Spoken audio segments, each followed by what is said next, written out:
એટલે શહેરીકરણ લોકોને આનંદ પ્રમોદ મોજ મજામાં રાતના રાખવાના.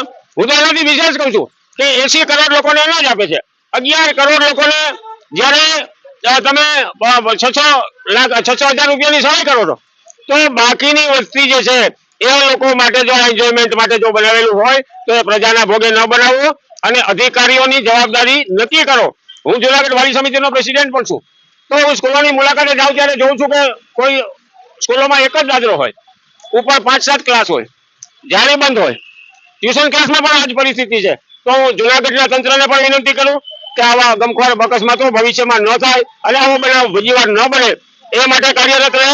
અને આજે જે ગેમ ઝોનની મુલાકાતની વાત મેં જોઈ તો મીડિયામાં મેં જોયું કે ઇલેક્ટ્રિકના પૂરા સાધનો અથવા તો એમની પાસે કેટલા મશીનો છે એની પણ જો ખબર ના હોય એવા લોકો જયારે આ ગેમ ઝોનો ચલાવી રહ્યા છે ત્યારે એની સામે પણ